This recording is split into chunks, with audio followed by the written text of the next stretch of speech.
Hello, good evening. My name is Rainer. This is Rainier Books.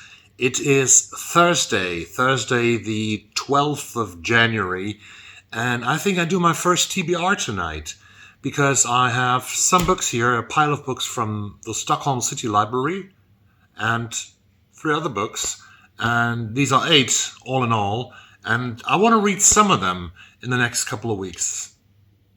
Let's show them to you.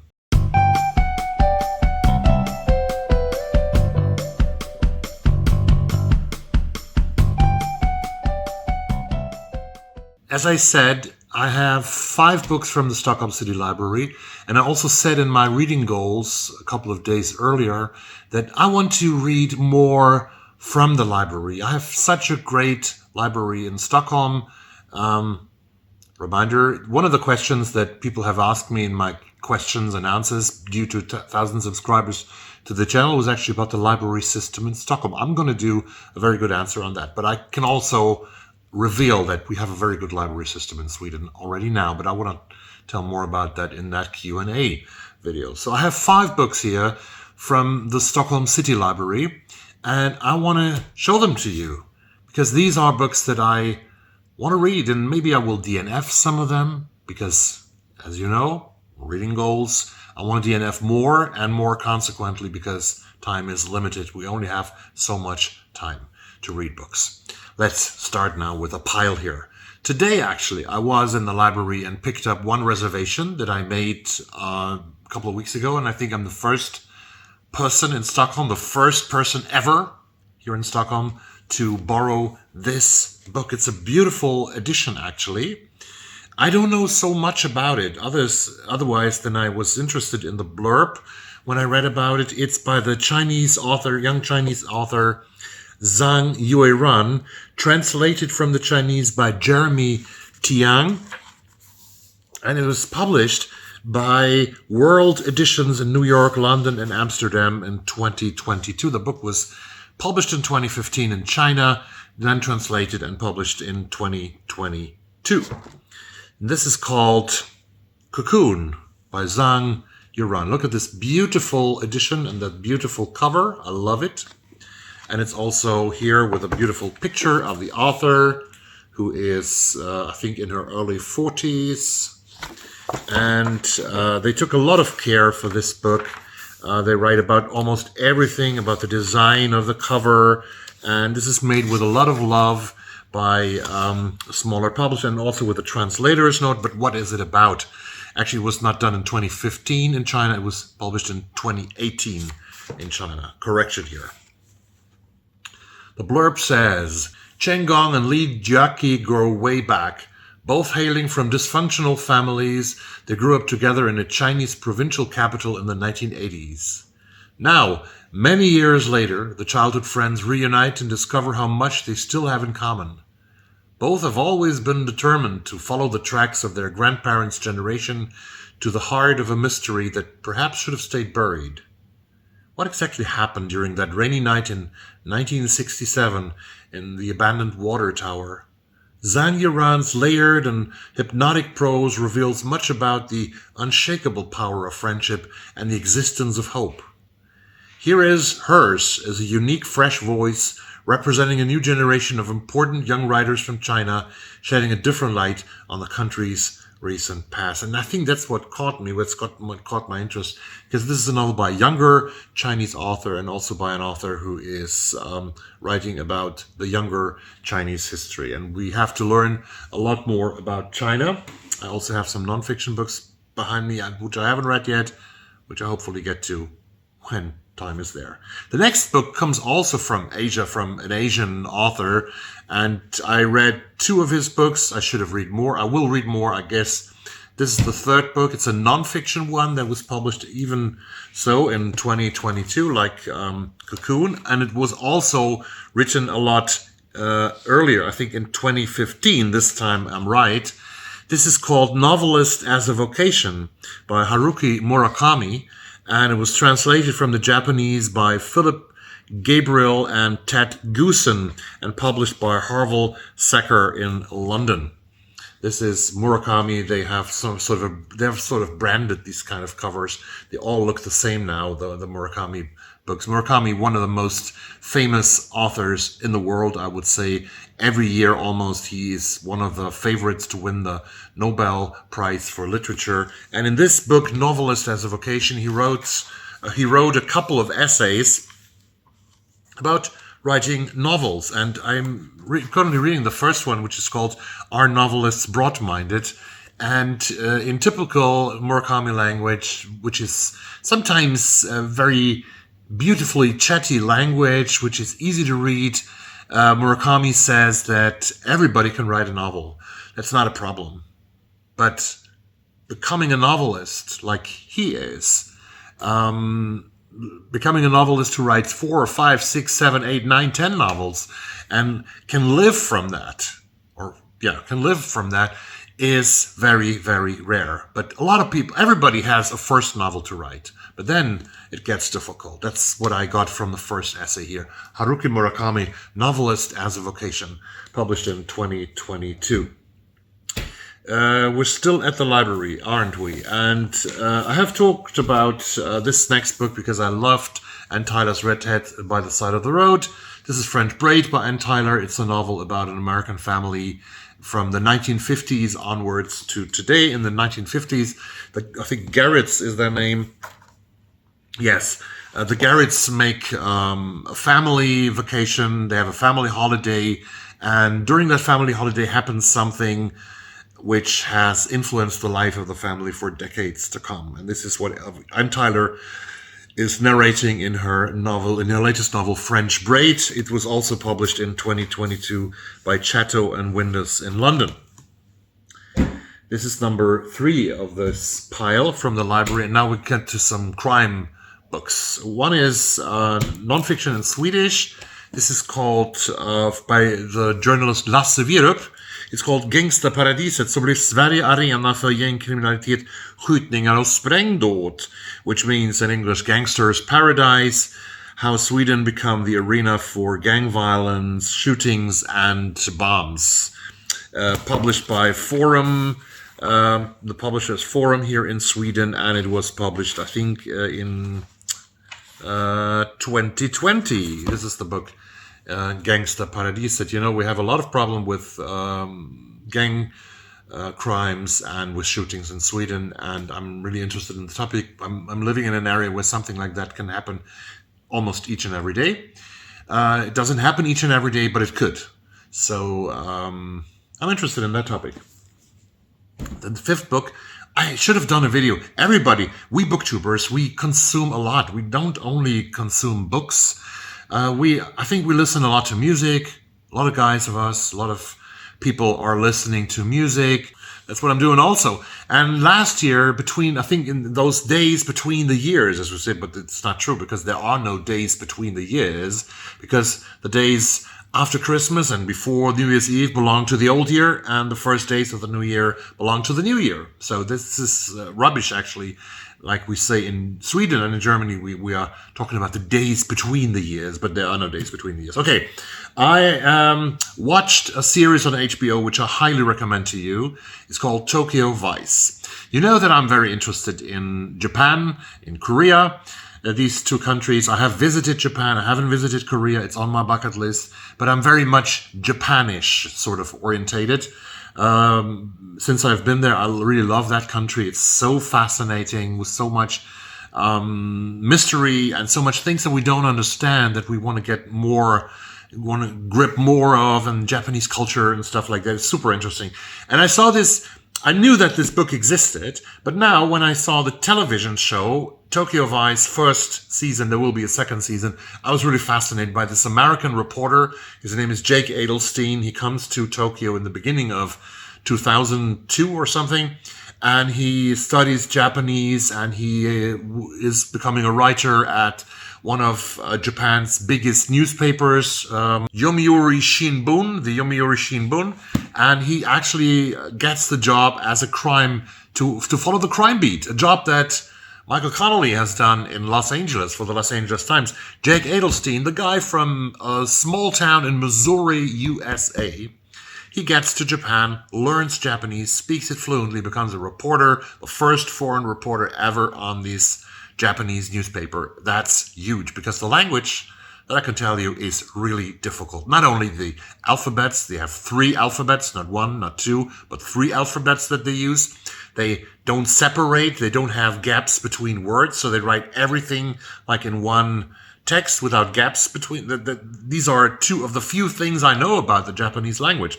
So it's really difficult. And this book has such a beautiful cover. I got the book now because the series, the TV show Tokyo Vice, is based on the book by Jake Adelstein, which is called Tokyo Vice, an American reporter on the police beat and in Japan. This is the cover. I love it. I absolutely love it. Looks very noir and very Tokyo-ish. It has Japanese colors in it, and it has this cool-looking macho guy, which is, I think, Jake Adelstein. And this is written in the language of like Philip Marlowe, Raymond Chandler-ish language. I have to read. It starts with a Japanese proverb, which is the motto of that book, and that is such a great proverb. It's so sad but so true. It's a Japanese proverb which goes like this: "Meeting is merely the beginning of separation." Wow. Meeting is simply the beginning of separation. And the language that Adelstein writes is really crime beat language. To give you an impression of that. Either erase the story or we'll erase you and maybe your family, but we'll do them first so you learn your lesson before you die.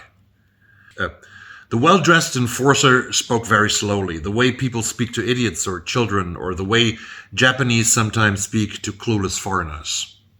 It seemed like a straightforward proposition. Walk away from the story and walk away from your job, and it'll be like it never happened. Write the article, and there is nowhere in this country that we will not hunt you down. Understand? That's the way it begins. Tokyo Vice by Jake Adelstein. 3 books that I own that are on my TBR for the next weeks. I have earlier talked about this one, which was nominated. It was on the long list of the National Book Award. And I also have some thoughts about this book and about the author. This takes us to the great state of Alaska, which is also on my bucket list. It was so amazing if I ever could make it to Alaska, to this state in the very, very north. And there are 8 short stories in this collection called Howl Palace, Hijinks, Nobody Gets Out Alive, which is also the title of the collection, Alien, An Oral History, Slide and Glide, Valley of the Moon, Our Family Fortune Teller, and An Extravaganza in 2 acts. This is Leigh Newman and her book, Nobody Gets Out Alive, which is actually also a quote that I have heard from the great British actor Anthony Hopkins once. So this is about Alaska, about women in Alaska in these 8 stories. I love the edition also here in that case. It is made by the publisher, which is called JM Originals. Produced this book in 2022. Leigh Newman. Let me get to the book number 7 on the list here. Since last year, he's one of my favorite authors. I've read his book, Mr. Wilder and Me, which was the first one that I've read of him. Then I read Middle England, which became one of my favorite books of the year, 2022, which is older, but I read it in 2022, so it became one of my favorites. And his new book came out in, I think, in November, late November last year. It was published in the UK. I have the UK edition here by Viking, which is part of the Penguin Group, and it's called, also with a very beautiful cover, it's called Bournville. Look at this, Jonathan Coe, Bournville. Beautiful, beautiful book. And this is, it was the time of the Queen's Silver Jubilee, I remember, and for a while it seemed everyone was singing either the national anthem or God Save the Queen by the Sex Pistols. It was somehow wonderfully revealing of your national character that these 2 songs could be on everybody's lips at the same time.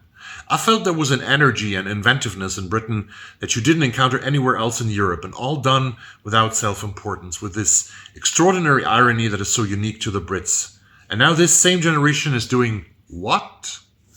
This is about the history, the sort of contemporary history of England, which is one of Jonathan Coe's favorite themes right now. How this all could happen, how the UK could drift away. They've been members in the European Union from 1971, if I get it right, until 2021, almost 50 years. But then they say, no, we don't want to have to do anything with this Europe thing. We want to get back in time to the time of greatness, make Britain great again. You know, this was never said, but it was meant by a lot of politicians that Britain should be made great again, like the empire could be reconstructed or something, whatever. Bournville is very important about it.